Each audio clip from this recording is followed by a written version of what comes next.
Hello everyone, welcome to my coaching classes learn with practical basic to advance. तो आज हम लोग सीखने वाले हैं ट्रांसलेशन विद ग्रामर टिप्स। ये उसकी क्लास 23 है। तो चलिए स्टार्ट करते हैं। सबसे पहला सेंटेंस है इट वॉज लेट। ठीक है, इन दिसंबर। तो दिसंबर महीने का अंत चल रहा था, या फिर इट वॉज लेट। लेट का मतलब होता है अंत होना। ठीक है, तो दिसंबर का अंत होने वाला था। ठीक है, जो दिसंबर का महीना था वो क्या होता, अंत होने वाला था। तो लेट का मतलब होता है कोई चीज़ जब अंत में पहुँचे हो, अपने अंतिम स्थिति में पहुँचे हो, तो वहाँ पर लेट का प्रयोग करते हैं। इट वॉज लेट इन दिसंबर। तो दिसंबर महीने का अंत होने वाला था या दिसंबर का अंत चल रहा था। तो देखिए यहाँ पर एक्शन तो दिखाएगा नहीं कि दिसंबर ऐसे चल रहा था, एक्शन तो होगा नहीं।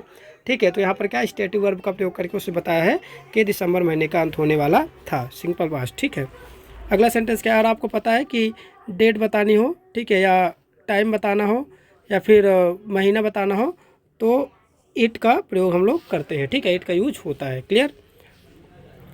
The soldier summoned his strength. ठीक है, got up and staggered in the direction of his aim. ठीक है, तो जो है क्या कहते हैं, सोल्जर ने क्या किया, समन हिज स्ट्रेंथ। अच्छा, अपनी इस ताकत को क्या किया, सम्मन किया, इकट्ठा किया। गॉट अप, ठीक है, और उठा। ठीक है, तो सम्मन किया अपनी ताकत को और उठा, अर्थात पूरी ताकत के साथ उठा। तो यहाँ पर क्या हो जाएगा, the soldier summoned his strength and got up. तो सैनिक अपनी पूरी ताकत के साथ खड़ा हुआ।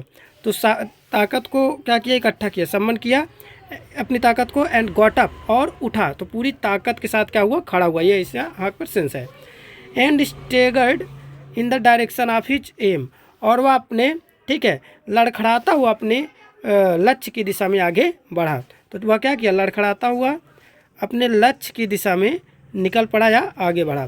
तो स्टैगर्ड जो है यहाँ पर, इसका मतलब होता है लड़खड़ाते हुए चलना या लड़खड़ाते हुए आगे बढ़ना। ठीक है, तो इसका मतलब ही होता है लड़खड़ाते हुए चलना या लड़खड़ाते हुए आगे बढ़ना, इसलिए इसके यहाँ पर और कोई एडवर्ब का प्रयोग नहीं किया गया है। ठीक है, अगर टेंस की बात करें तो यहाँ पे मेन वर्ब की सेकंड फॉर्म आई है। ठीक है, मेन वर्ब की सेकंड फॉर्म आई है, मेन वर्ब की सेकंड फॉर्म आई है। तो इसलिए यहाँ पे पास्ट इंडेफिनिट टेंस होगा, simple past, past indefinite tense है। ठीक है, तो यहाँ पर याद रखना है, यहाँ पर एडवर्ब लगता। ठीक है, अगर गो की बात करता, वॉक की बात करता, तो यहाँ पर स्टैगर्ड का मतलब ही होता है लड़खड़ाते हुए चलना। तो इस यहाँ पर स्टैगर्ड हो गया। ठीक है, अगला सेंटेंस क्या है, व्हाट डाउट्स, ठीक है, डिड द पुलिस। ठीक है, पुलिस को क्या संदेह था, ठीक है, हैव अबाउट द थीप।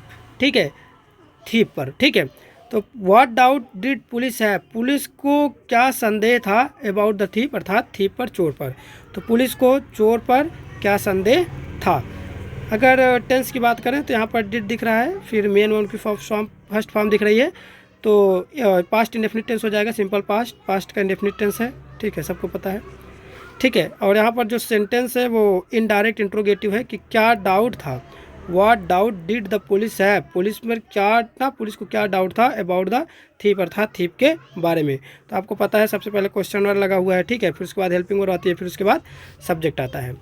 तो चलिए, आपको कुछ सीखने को मिला हो तो लाइक करिएगा, ज़्यादा से ज़्यादा लोगों के पास शेयर करिएगा, और चैनल पर नए हैं तो सब्सक्राइब करिएगा। मिलते हैं नेक्स्ट वीडियो में, तब तक के लिए धन्यवाद।